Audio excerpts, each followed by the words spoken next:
Sasa hapa ndipo tuliishia. Sasa twende tukaangalie Biblia. Biblia inasemaje? Nikualike tu tusafiri pamoja. Tutaanzia katika kitabu cha Danieli. Kitabu cha Danieli sura ya 12, tutaenda kuangalia mambo yaliyoko pale. Katika kitabu cha Danieli tutaanzia Danieli sura ya 12 kuanzia mstari wa kwanza. Chukua Biblia yako sasa katika kitabu cha Danieli. Danieli sura ya 12 mstari wa kwanza.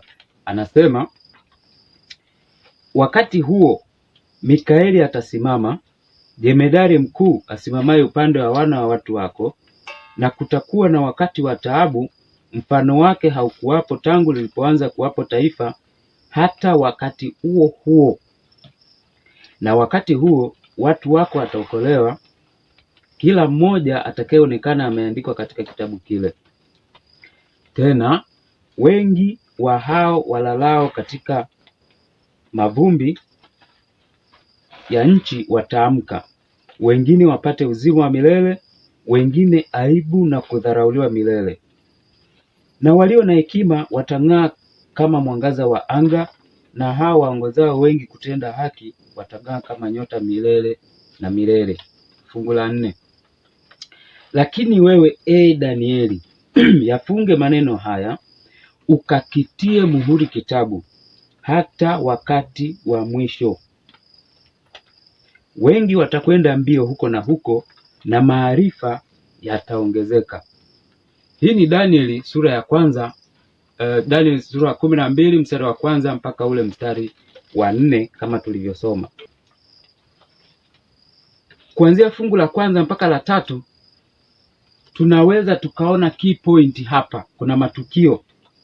Haya matukio naomba tuyafafanue vizuri, maana hapa ndipo kuna concept yetu, ile nukuu yetu iliyotoka kule katika kitabu cha Ellen G. White Testimonials Volume 5 kama tulivyoisoma hapo nyuma, kwamba kujitwalia kwa mamlaka kwa taifa letu Marekani katika amri inayolazimisha utunzaji wa sabato ya kipapa.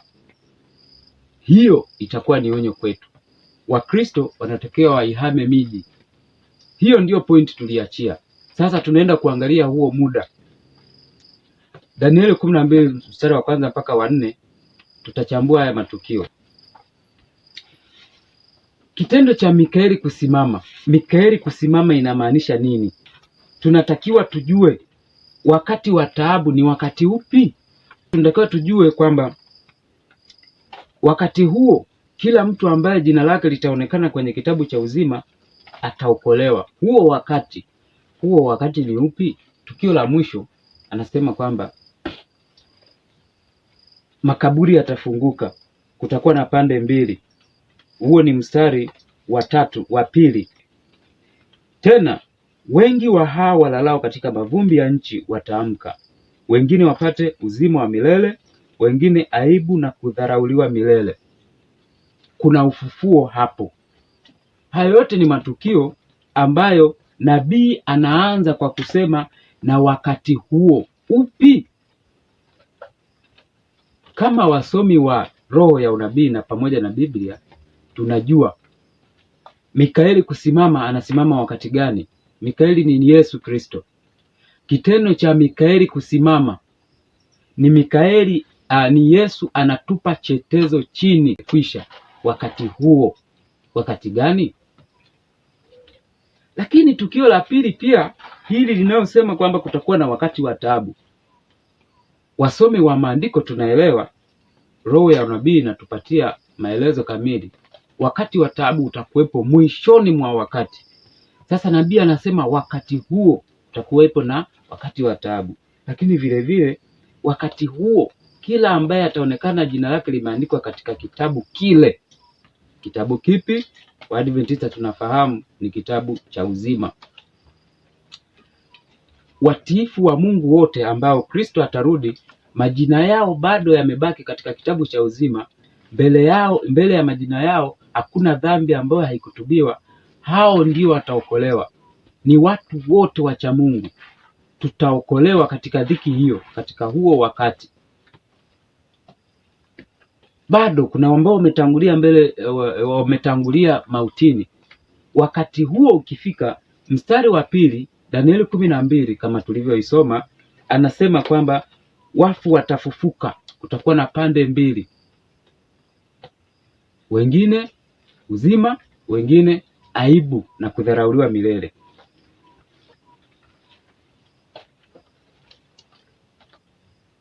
Kufikia hapa mstari wa 1 mpaka wa huu mstari wa 3 Biblia inajieleza yenyewe. Maana inaposema wakati huo Mikaeli atasimama, tunajua ni wakati gani. Maana yake ni wakati wa mwisho wa wakati. Wakati huo ni mwisho wa wakati, ndipo ambapo Mikaeli anasimama. Lakini vile vile wakati wa taabu ni wakati wa mwisho. Yote hayo matukio kwenye wakati wa mwisho. Lakini vile vile ufufuo, yote hayo ni matukio ya wakati wa mwisho. Danieli 12 mstari wa 5 mpaka wa 6 inasomeka hivi: ndipo mimi Danieli nikatazama, na kumbe wamesimama wengine wawili, mmoja ukingoni mwa mto upande huu na mmoja ukingoni mwa mto upande wa pili. Hiyo ni fungu la 5.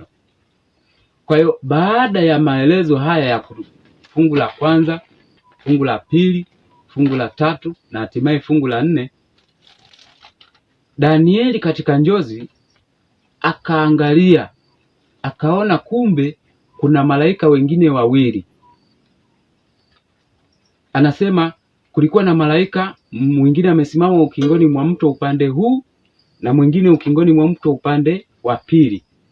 Ina maana huyu ambaye alikuwa anaongea anatajwa katika mstari wa 6. Tusome mstari wa 6. Na mmoja akamuuliza yule mtu aliyevikwa nguo za kitani, aliyekuwa juu ya maji ya mto, je, itakuwa muda wa miaka mingapi hata mwisho wa mambo haya ya ajabu? Mambo gani ya ajabu? Danieli sura ya 12 mstari wa 1 mpaka mstari wa 3 kama tulivyosoma. Mambo hayo ni Mikaeli kusimama, wakati wa taabu, kuokolewa kwa watakatifu, lakini tukio la mwisho kufufuliwa, makaburi kufunguka. Malaika anauliza itakuwa ni muda wa miaka mingapi hata mwisho wa mambo haya ya ajabu?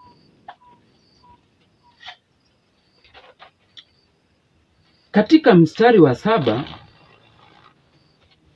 malaika anatoa jibu. Katika mstari wa 7 malaika anatoa jibu. Danieli sura ya 12 mstari wa 7 anasema hivi: nami nikamsikia yule mtu aliyevikwa nguo za kitani aliyekuwa juu ya maji ya mto, hapo alipoinua mkono wake wa kuume na mkono wake wa kushoto kuelekea mbinguni akaapa kwa yeye aliye hai milele na milele, ya kwamba itakuwa nyakati 2 na nusu wakati, tena watakapokuwa wamekwisha kuvunja nguvu za hao watu watakatifu, ndipo mambo hayo yote yatakapotimizwa, ambapo wakati ni mwaka mmoja, nyakati 2 ni miaka 2, nusu wakati ni nusu mwaka, yaani miaka 3 na nusu. Katika mstari wa 8 Danieli anasema alisikia jibu ambalo malaika huyu mmojawapo kati ya hawa wawili alimuuliza mtu aliyekuwa juu ya maji ya mto aliyevikwa nguo za kitani. Akamuuliza, akapewa jibu. Jibu alilopewa akaambiwa kwamba itakuwa ni wakati Nyakati 2 na nusu wakati. Tena watakapokwisha kuvunja nguvu za hao watakatifu, ndipo hayo mambo yatatimizwa. Mambo gani? Danieli 12 mstari wa 1 mpaka mstari wa 3. Yapi? Mikaeli kusimama, wakati wa taabu, ufufuo wa makaburi, makaburi kufunguka, yani ufufuo, lakini vile vile wote ambao majina yao yanaonekana katika kitabu cha uzima wanaokolewa. Mambo manne ndio ambayo malaika huyu mtu aliyevikwa nguo za kitani aliyekuwa juu ya maji ya mto anajibu. Katika mstari wa 9 yule mtu aliyevikwa nguo za kitani anamjibu Danieli, maana anasema alisikia ila hakuelewa. Katika mstari wa 8 Danieli na yeye anauliza. Sasa katika mstari wa 9 Danieli anaambiwa kitu kizito. Anaambiwa hivi anaambiwa katika mstari wa 9, Danieli 12 mstari wa 9 anasema, akasema, enenda zako Danieli, maana maneno haya yamefungwa na kutiwa muhuri hata wakati wa mwisho. Wengi watajitakasa na kujifanya weupe na kusafika, bali wabaya watatenda mabaya, wala hataelewa mtu mbaya awaye yote, bali wao walio na hekima ndio watakaoelewa. Danieli katika mstari wa 9 anapewa taarifa, anaambiwa kwamba aende zake Danieli. Kwa nini? Anasema kwa maana maneno haya yamefungwa, maneno haya yamefungwa na kutiwa muhuri hata wakati wa mwisho. Swali, wakati wa mwisho ni lini? Kama Danieli hakuweza kuelewa, kwa nini hakuweza kuelewa? Anaambiwa kwamba maneno haya ni ya wakati wa mwisho. Yeye atie tu muhuri kitabu, afunge, yataeleweka wakati wa mwisho. Wakati wa mwisho ni lini? Lini huo wakati wa mwisho? Kwa sababu kama haujafika wakati wa mwisho, hata sisi hatuwezi kuelewa kama ambavyo Danieli hakuelewa. Maono haya ni ya wakati wa mwisho. Sasa huu wakati wa mwisho ulianzaga lini? Kulingana na Biblia yenyewe inatutajia wakati wa mwisho ulianza lini. Tunapoangalia katika kitabu hicho cha Danieli, sura ya nyuma yake tu, sura ya 11 mstari wa 40, maana ndipo mtiririko wa wazo hapa ulipoanzia, inatupatia tukio ambalo litatokea wakati wa mwisho. Hiyo ndio itatumakia kwamba wakati wa mwisho ulianza lini.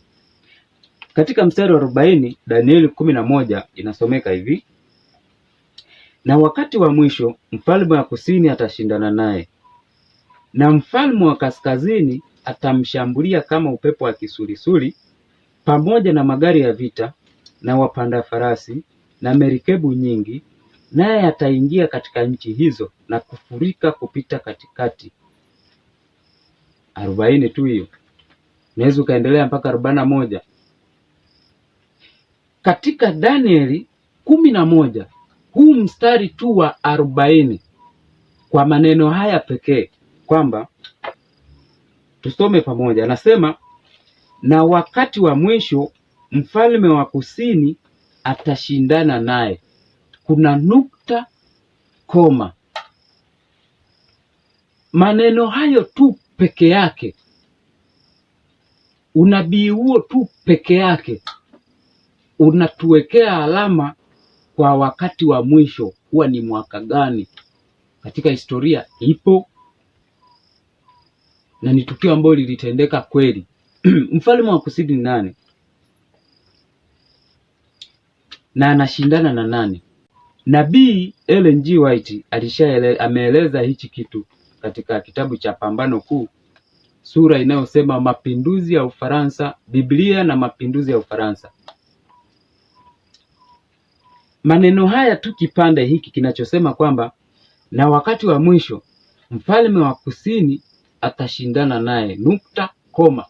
Huu ni wakati wa mapinduzi ya Ufaransa. Ufaransa kupitia viongozi wake walimkamata papa aliyekuwepo kipindi kile, wakamfunga gerezani.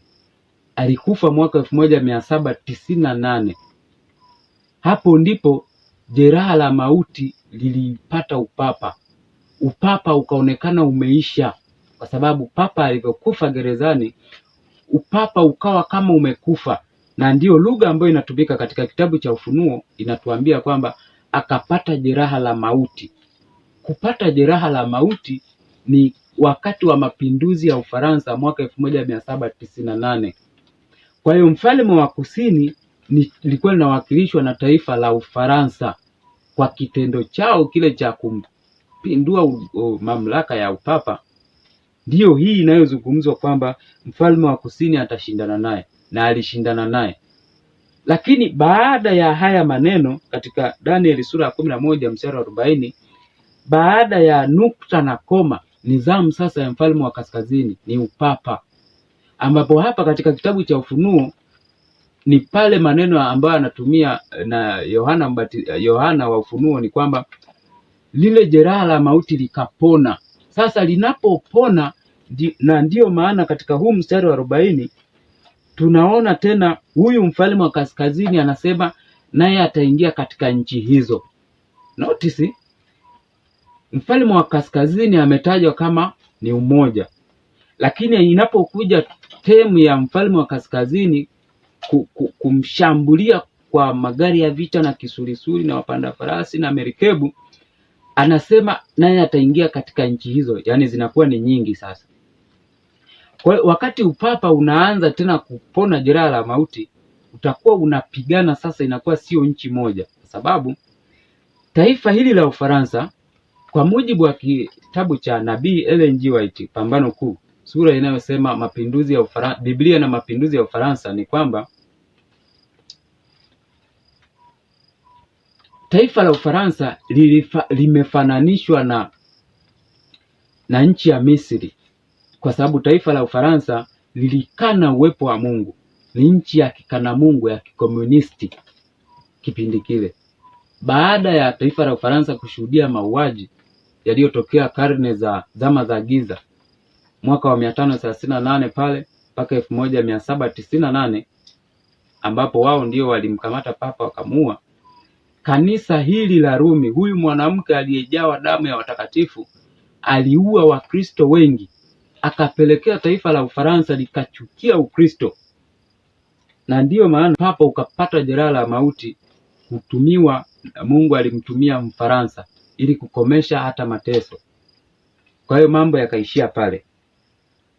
Kwa hiyo pointi tunayotaka kuichukua hapa ni kwamba wakati wa mwisho ulianza mwaka 1798. Turudi kwenye pointi yetu. Danieli katika sura katika Danieli 12 mstari wa 9, Danieli anaambiwa kwamba haya maono ni ya wakati wa mwisho. Wakati wa mwisho. Na ndicho kitu hicho roho ya unabii, nabii wa Mungu Ellen G. White anasema kitu hicho. Kitabu cha Pambano Kuu, Great Controversy, ukurasa wa 356, paragraph ya 2, anasema hivi: lakini toka mwaka 1798 kitabu cha Danieli kimekuwa, pigia neno kimekuwa mstari, kikifunuliwa. Maarifa ya unabii yamekuwa yakiongezeka, na wengi wamekuwa wakitangaza ujumbe muhimu sana wa kukaribia kwa hukumu. Mpaka nabii anatuunga mkono, anasema wakati wa mwisho ulianza mwaka 1798. Maana Danieli anaambiwa katika mstari wa 9 kwamba haya maono, we funga kitabu, ni ya wakati wa mwisho. wakati wa mwisho wengi wataenda huku na huku, maarifa yataongezeka. Lakini pamoja na maarifa kuongezeka, hataelewa mtu mbaya. Chagua kuwa mtu mzuri na mwenye hekima ili tuweze kuelewa pamoja. Je, ni Danieli sura ya 12 yote ni kitabu cha Danieli chote ambacho kilifungwa? Hapana. Hii fungu la Danieli sura ya 12 mstari wa 9 kama tulivyosoma kwamba yafunge maneno ya kitabu hiki mpaka wakati wa mwisho.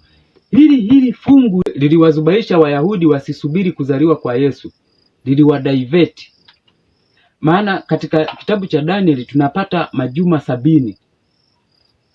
Kulikuwa na muda wa kuanza na mpaka muda wa mwisho, mpaka Yesu anakuja kwenye juma gani, anakufa msalabani kwenye juma gani. Lakini shetani akachomoa fungu hili, Danieli sura ya 12 mstari wa 9, akawaambia watu maneno haya yamefungwa, msisumbuke kuangalia. Ni kitabu chote cha Danieli kilifungwa? Hapana. Nabii Ellen G. White katika Pambano Kuu kurasa wa 355 paragraph ya 3 anasema, lakini hiyo sehemu ya unabii wake inayohusiana na siku za mwisho, Danieli aliamriwa aifunge na kuitia muhuri hadi wakati wa mwisho. Kwa hiyo ni sehemu, sio kitabu kizima, ni sehemu, particularly Daniel chapter 12, sio Danieli yote. Kwa hiyo Wayahudi waliliwa kekundu na Ibilisi, na ndiyo maana mpaka leo hata pale Israeli Kristo alipozaliwa bado wanamsubirigi Masihi. Hayo ni madhara ya kujifunza unabii na kudivert.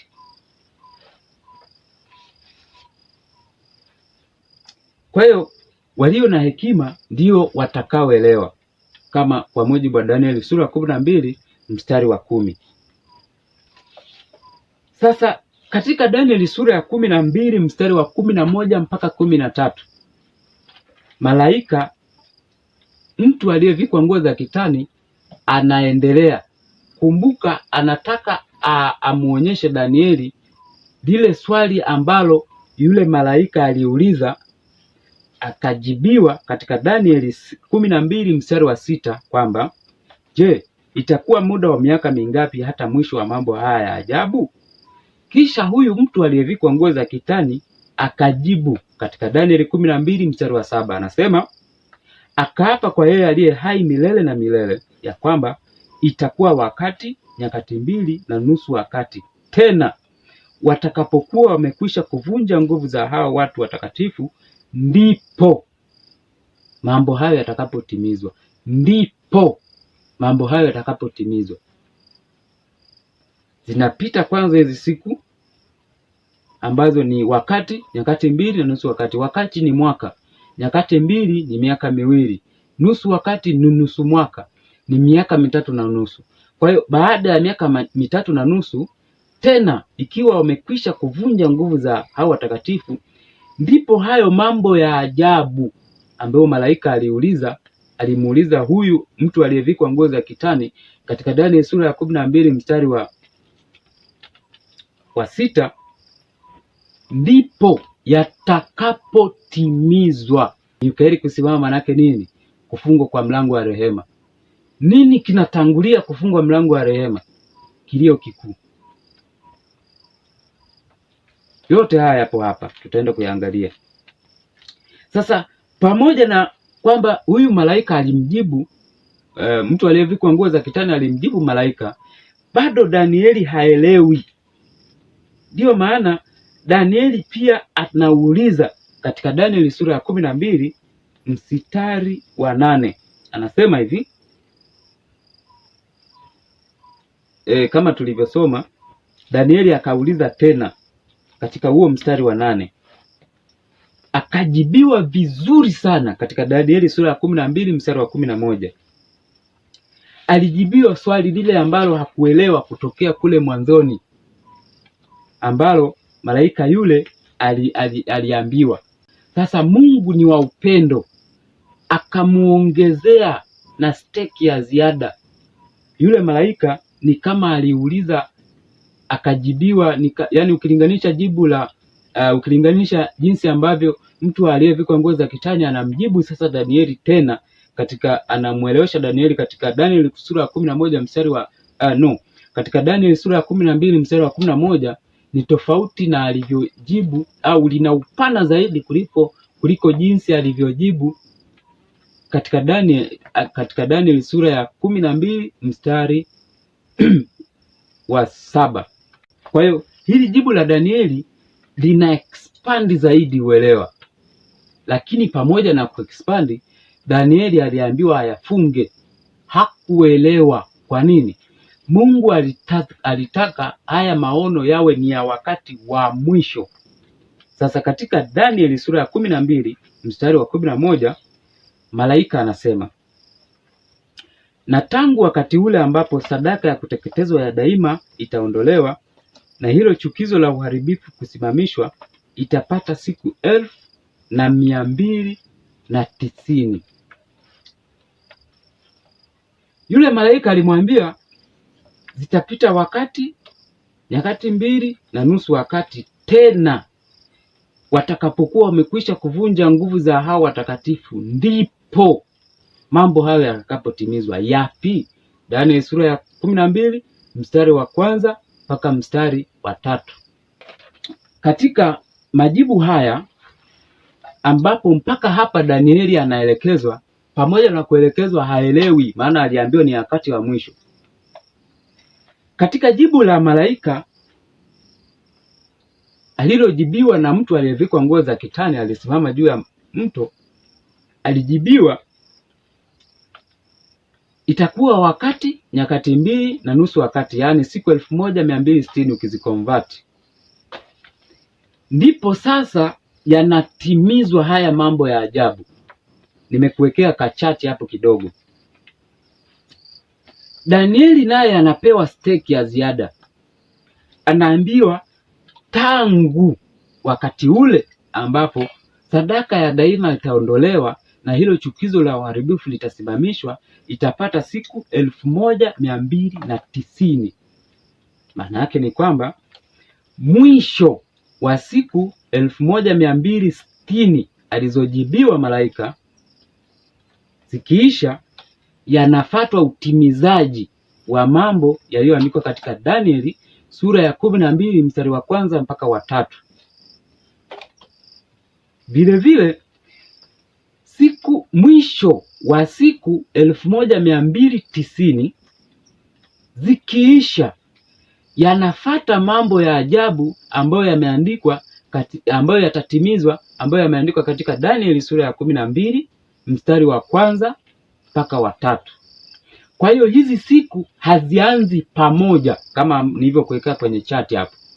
Hazianzi pamoja, lakini zinaisha pamoja. Zinapoisha ndipo yanafuata sasa yale matukio. Mikaeli anasimama wakati wa taabu. Watu wa Mungu, kila ambaye ameonekana ameandikwa kwenye kitabu kile anaokolewa.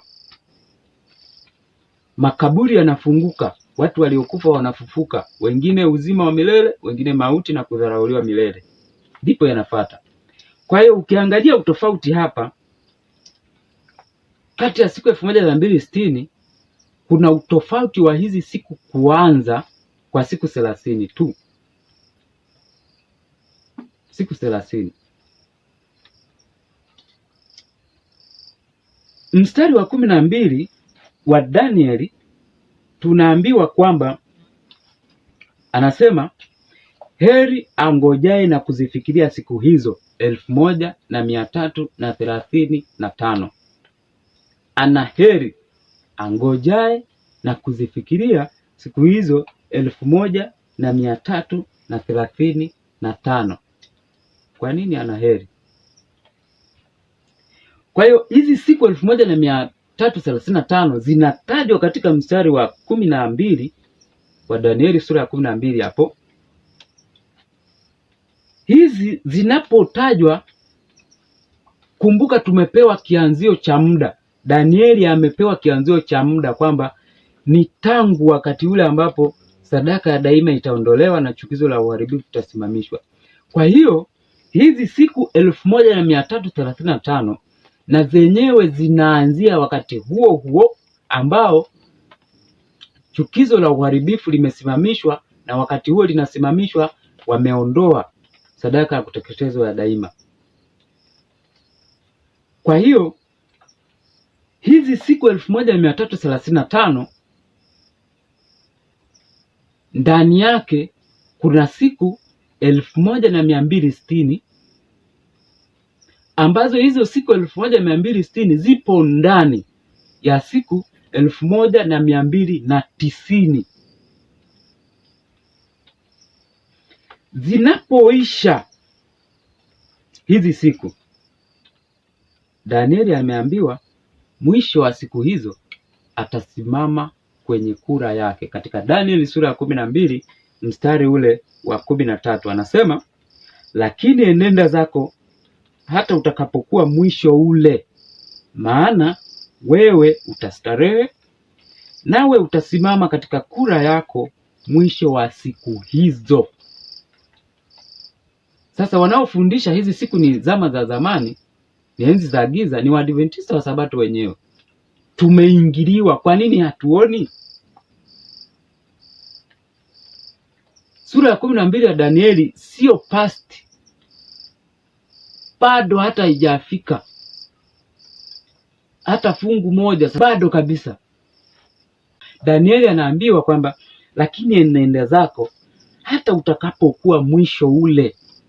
Kwani Wakristo tulijiulize, kwani mwisho ule ni lini? Lakini anaongeza anasema, maana wewe utastarehe kaburini, utakufa. Danieli atakufa, lakini anasema nawe utasimama katika kura yako mwisho wa siku hizo. Picha ambayo imenyambua vizuri ni kama hiyo hapo, ambapo tunaona hapa kwenye hii block ya kwanza kuna hizo siku 1260 ambazo malaika yule alijibiwa alipouliza swali. Katika block inayofuata ya katikati hapo kuna siku 1290 ambazo hizi alijibiwa Danieli kama nyongeza ili aelewe vizuri, lakini hiyo tulikuwa tunaambiwa sisi, maana Danieli aliambiwa hataelewa, ni mpaka wakati wa mwisho. Kuna siku 1290. Katika block ya mwisho ni siku 1335 ambazo zimetajwa katika Danieli sura ya 12 mstari wa 12. Kwa hiyo hizi ukiangalia pale juu kwenye block ya kwanza, tofauti ya siku kati ya block ya kwanza na block ya pili ni siku 30 za kwanza. Block ya pili siku zake zinaanza kabla ya block ya kwanza.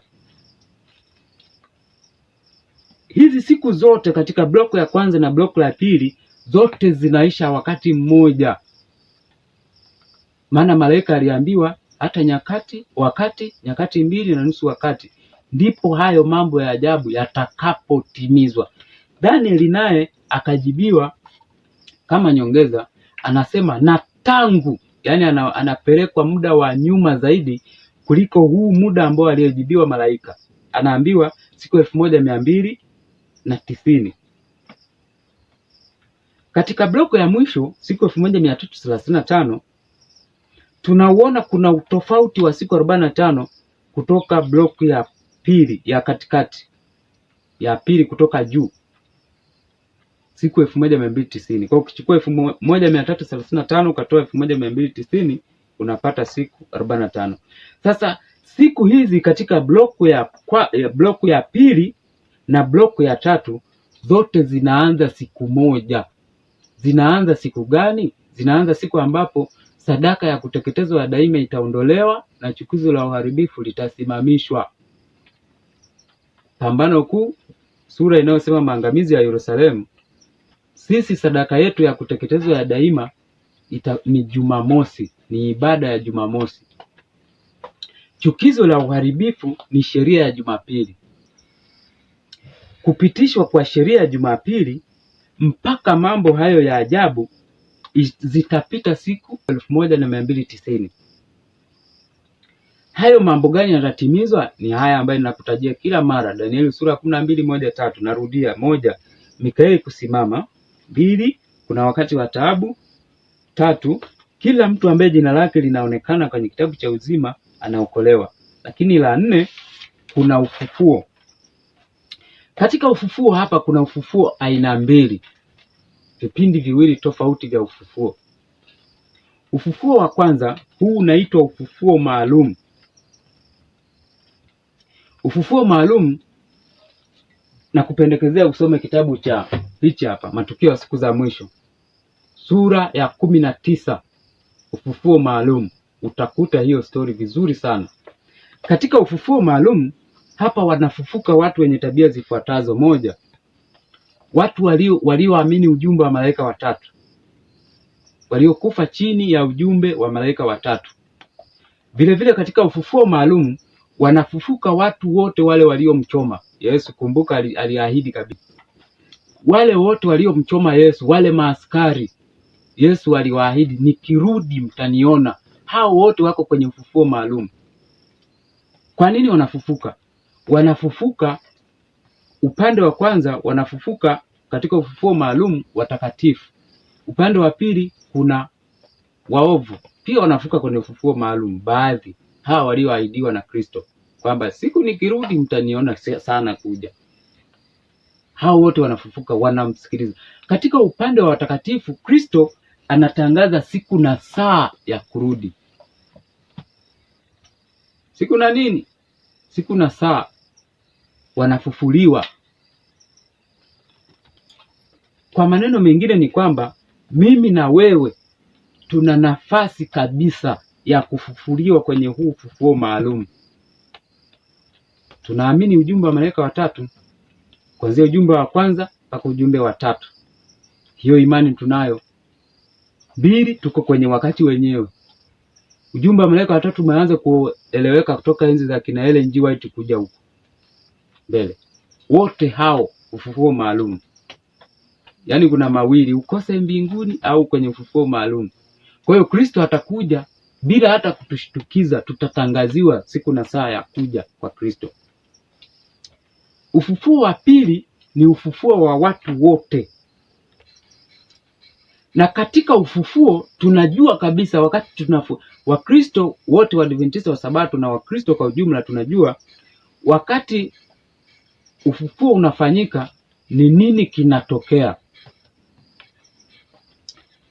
Katika kitabu cha nabii, hii ni manuscript release gombo la 9, ukurasa wa 251 mpaka 252, nabii anasema hivi, ya mwaka 1886.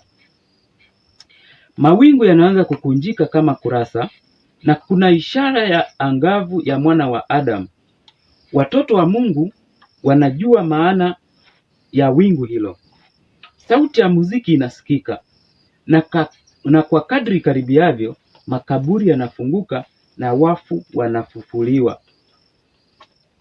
Kwa hiyo Kristo anaporudi, anaposhuka mawinguni, anaposhuka ndivyo kadri watu wanafufuliwa. Kwa hiyo mambo ya ajabu ni hayo. Danieli 12 mstari wa 1 mpaka wa 3, kufufuliwa, makaburi yanafunguka. Makaburi yanafunguka wakati Yesu anakuja. Ndani ya siku zipi? 45 za mwisho wa historia ya ulimwengu. Mpaka tumepewa. Kwa hiyo ni kuanzia sheria ya Jumapili siku 1335 kwa mujibu wa Biblia. Sasa kama tutapingaga na Biblia, tuna kazi. Kwa hiyo mambo hayo ya ajabu yatatimizwa ndani ya siku 45. Yatatimizwa ndani ya siku 45. Ndani ya siku 45 mambo ya ajabu yanatimizwa. Sasa maana yake ni kwamba katika Danieli sura ya 12, kuanzia wakati ambapo sheria ya Jumapili inatangazwa, tuna siku 1335 kama tulivyoziona. Katika hizi siku 1335 tuzibadilishe ziwe miaka. Tukichukua siku 1335 tukagawa kwa 360, yani kwa mwaka, tunazibadilisha ni zinakuwa mwaka. Tunapata miaka 3, miezi 8 na siku 15. Miaka 3, miezi 8 na siku 15. Kwa hiyo tumepewa muda wa mwisho.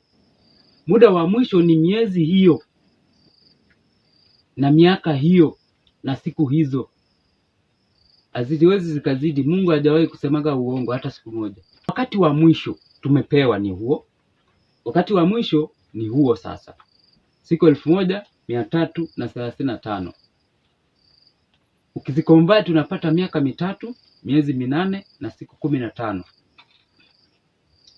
Kila mwezi uwe na siku 30. Sasa twende kwenye hesabu za kujumlisha na kutoa. Kumbuka somo letu, muda wa kuondoka mjini ni lini? Ndio somo letu. Tunaenda kukamilisha ndani ya dakika chache zifuatazo. Katika kitabu cha Hosea, Hosea anatoa wito katika Hosea 6 mstari wa 1 mpaka wa 3. Anasema hivi: Njoni tumrudie Bwana, maana yeye amerarua na yeye atatuponya. Yeye amepiga na yeye atatufunga jeraha zetu. Baada ya siku 2 atatufufua, siku ya 3 atatuinua, nasi tutaishi mbele zake. 3. Nasi na tujue, naam, tukaendelee kumjua Bwana.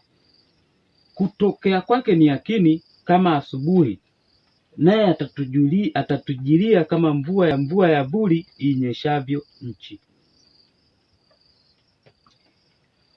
Katika Hosea 6 mstari huu wa mwisho huu wa 3, anaposema kutokea kwake ni yakini, huku kutokea kunapotajwa hapa katika Hosea 6 mstari wa 1 mpaka wa 3 ni kutokea kwa Kristo alipokuja duniani kwa mara ya kwanza. Ni ujio wa kwanza wa Yesu. Tunasoma wapi? Katika kitabu cha Tumaini la Vizazi Vyote. Hii ni UPH, nina UPH copyright 2020, ni ukurasa wake wa 236. Tumaini la Vizazi Vyote, hii nina UPH ya mwaka 2020, toleo hilo, ukurasa wa 236. Anasema hivi: Jua la haki halikung'aa ulimwenguni kwa fahari, ili kufanya nuru kwa utukufu wake. Imeandikwa kuhusu Kristo, kutokea kwake ni yakini kama asubuhi. Nabii ananukuu Hosea 6 mstari wa 3. Jua la haki hilo lilitokea kimya, polepole, likang'aa gizani, likaleta uhai duniani. Ndivyo jua la haki hung'aa kwa mbawa za kuponya. Malaki 4 mstari wa 2. Kwa hiyo katika mstari wa 3 anaposema kwamba kutokea kwake ni yakini, anatia moyo Israeli kuja kwa Masihi. Kutokea kwake ni yakini ni ujio wa Yesu wa mara ya kwanza. Katika mstari wa 2 kama tunavyosoma Hosea 6 mstari wa 2, nasomeka kwamba baada ya siku 2 atatufufua, siku ya 3 atatuinua, nasi tutaishi mbele zake. Maana yake ni kwamba kama ambavyo nabii ametuambia kwamba kutokea kwake ni yakini ulikuwa ni ujio wa kwanza wa Yesu. Maana yake ni kwamba Hosea anawapa Israeli matumaini kwanza, kuanzia mstari wa kwanza, rudie, maana kupitia maono ameshaona, amepiga, amerarua, atatufunga jeraha zetu. Baada ya siku 2 atatufufua, siku ya 3 atatuinua, kama ambavyo inataja katika Hosea 6 mstari wa 2 kwamba baada ya siku 2 atatufufua. Tumeshaongea mwanzoni, kitendo cha kufufuliwa tunajua ni tukio gani. kama ambavyo tumesoma katika nukuu hii ya Ellen G. White nabii katika kitabu hiki cha Manuscript Release gombo la 9 ukurasa wa 251 mpaka 252 kwamba wakati Kristo anarudi duniani kwa mara ya pili, anarudi huku mziki unaimba. Kadiri unavyokaribia makaburi yanafunguka.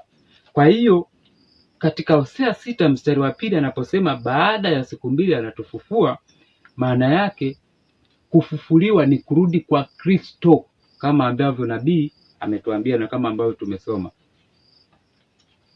Kwa hiyo katika Hosea 6 fungu la 3, kutokea kwake ni yakini, ni ujio wa Yesu mara ya kwanza, kama ambavyo roho ya unabii katika kitabu hicho cha Tumaini la Vizazi Vyote kurasa wa 236 kopi ya UPH 2020 ilivyotuambia. Baada ya kutokea kwa Yesu, ndipo sasa mstari wa 2 umetuambia kwamba baada ya siku 2 atatufufua. Anawatoa wasiwasi wana wa Mungu, anawaambia kutokea kwake ni yakini, atakuja, ila baada ya siku 2 atatufanya nini? Atatufufua.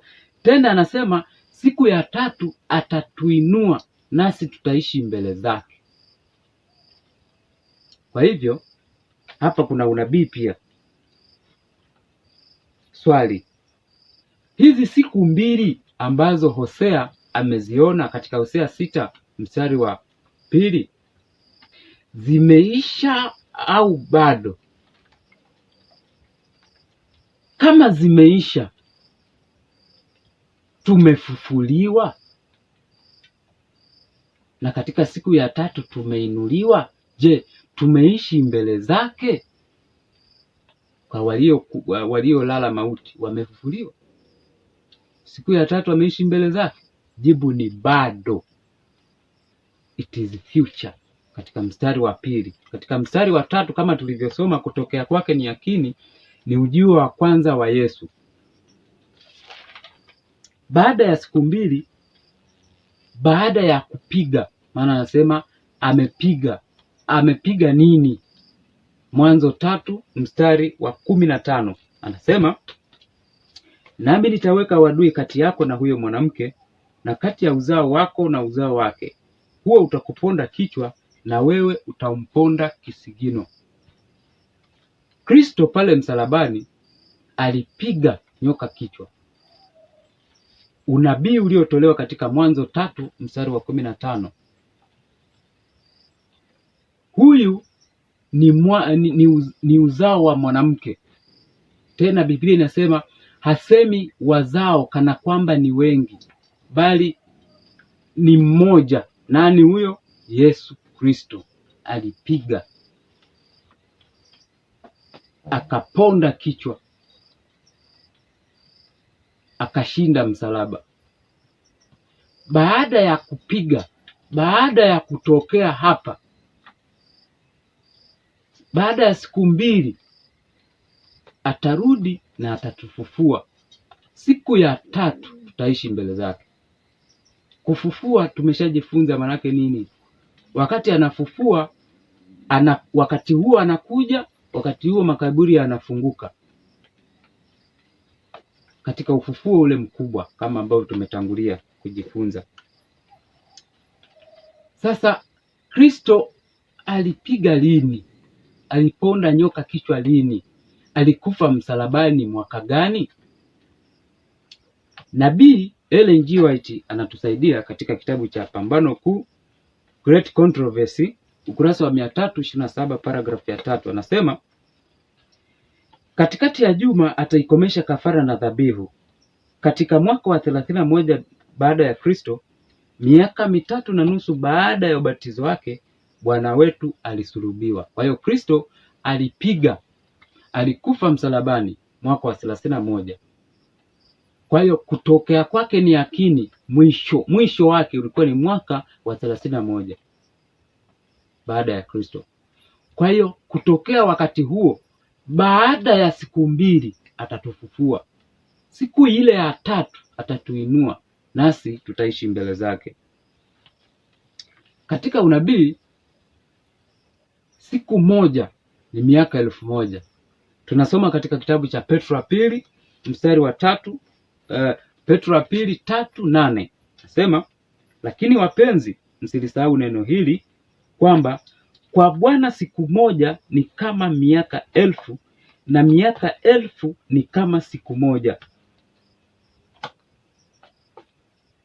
Msisahau, tusisome Hosea 6 mstari wa 2 tukasahau kwamba kwa Bwana siku moja ni kama miaka 1000 na miaka 1000 ni kama siku hii. Mbinguni siku moja ni miaka 1000 ya duniani hapa. Ndicho ambacho Petro wa pili 3 mstari wa 8 inakisema. Kwa hiyo hapa yanabaki mahesabu ya kujumlisha tu na kutoa. Chukua Hosea 6 mstari wa 2, chukua Danieli sura ya 12 mstari wa 1 mpaka mstari wa 13. Kombaini pamoja, nini kinatokea? Danieli 12 kuanzia mstari wa 1 mpaka 13 kama tulivyosoma, tunapata miaka 3, miezi 8 na siku 15 za mwisho wa wakati. Mwisho, yani end of time, mwisho, yani mwishoni wa wakati tumepewa. Haya, Hosea 6 mstari wa 2 tumepewa siku 2 baada ya kutokea kwake nyota ya asubuhi, Yesu Kristo. Baada ya kuwa amepaa mbinguni, tumepewa siku 2. Siku hizi 2 ni miaka 2000. Pambano kuu katika ukurasa wa huu ukurasa wa 327 paragrafu ya 3 tumeambiwa kwamba katika mwaka 31 Kristo ndipo alipokufa pale msalabani. Mada yetu ilikuwa inasemaje? Muda wa kutoka mjini ni lini? Naona majibu umeshaanza kupata. Siku 2 zinaisha mwaka gani? Chukua mwaka 31 AD, wakati Yesu amekufa msalabani akalipa deni. Kwa mujibu wa Hosea 6 mstari wa 2 anasema baada ya siku 2. Kwa mujibu wa Petro wa pili 3 mstari wa 8, siku moja ni sawa na miaka 1000. Hapa kuna siku 2. 2 mara 1000 sawa na 2000. Jumlisha, chukua mwaka 31 ongeza sasa hii miaka 2000, inakuleta mwaka gani?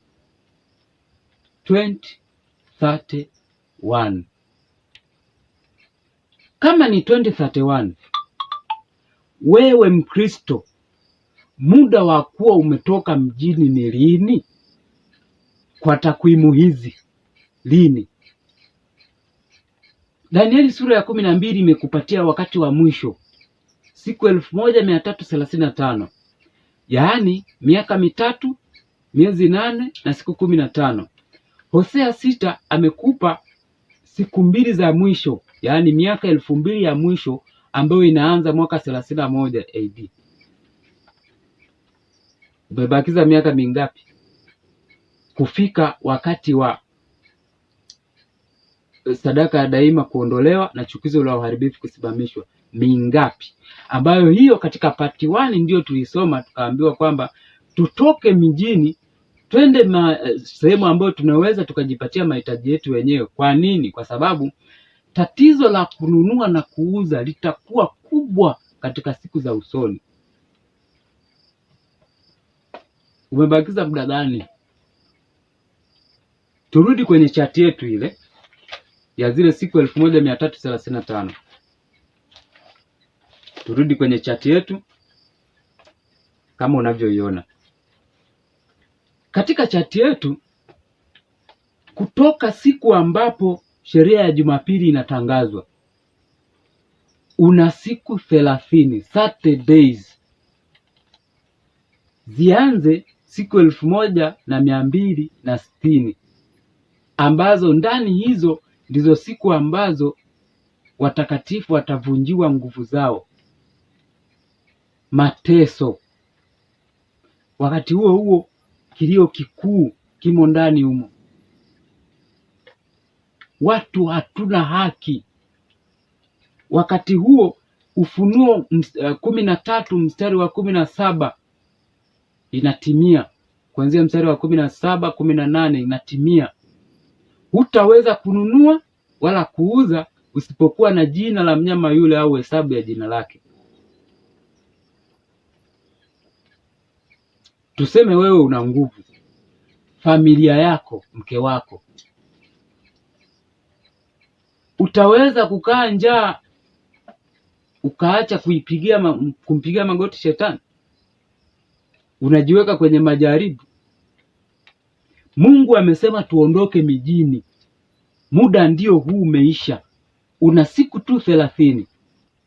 Wakati taifa letu la Marekani litakapojitwalia mamlaka katika amri inayolazimisha utunzaji wa sabato ya upapa, yani Jumapili, itakuwa ni onyo kwetu. Walioko mjini waende wapi? Mashambani. Swali, utakuwa na siku 30 tu. Katika hizo siku 30 utaondoka, utaenda wapi? Umeandaa? Tukumbuke Yerusalemu katika part 1. Yerusalemu na wao walipewa 40 years. Kizazi hiki hakitapita. Kizazi hiki hakitapita, imebaki miaka 3. Angekuwa na akili kujenga magorofa ndani ya mji, apartment, leo. Tumebakiza huu muda uliobaki. Chukua mwaka 2031, toa miaka 3, miezi 8 na siku 15. Inakuleta mwaka gani? Leo hii ni tarehe, leo ni tarehe ngapi? Sasa hivi ni tarehe 26 mwezi wa 12 mwaka 2025. Zimebaki tu siku 4 mwaka ukatike. Kwa hiyo sasa hivi tuseme tuko 2026. Uko 2026. Chukua 2031, toa miaka 3, miezi 8 na siku 15. Utapata muda unaotakiwa kuandaa. Kulingana na Hosea 6 mstari wa 2, in collaboration with Daniel chapter 12 verse 1 to verse 13. 12 Danieli mstari wa 1 mpaka wa 13, ikishirikiana na Hosea 6 mstari wa 2, imekuambia wewe Mkristo una muda chini ya miaka 2. Uwe umeondoka mjini. Ukiondoka ndani ya hizi siku 30 kwenye chati hapa, ndani ya hizi siku 30 unaenda wapi? Umeambiwa ujitafutie chakula chako mwenyewe. Siku za usoni tatizo la kuuza na kununua litakuwa ni kubwa. Hata huko tutakapoenda sio milele. Kuna hatua zingine katika somo hili, huko sigusi. Kuna wakati wa taabu, hautakukuta huko shambani. Kuna wakati wa kilio kikuu, hautakuta umeseto. Tena ni makazi tu ya muda. Sasa hatujui kile Mungu ambacho ataandaa kwa kutia agizo la kuondoka mijini. Kuna ujumbe wa kuondoka mijini. Hatutakiwi kuishi. Tabia za watoto wetu zitaendaje? Tabia zetu wenyewe. Sasa piga mahesabu. Umepata pesa zako, utakuwa na akili kujenga maapartment, magorofa? Utakuwa mwenye busara kujenga majumba labda ya kulala wageni, kujenga nyumba ya kuishi ya gharama kubwa? Katika hii miaka iliyobaki 5, wewe una miaka 2 mmoja.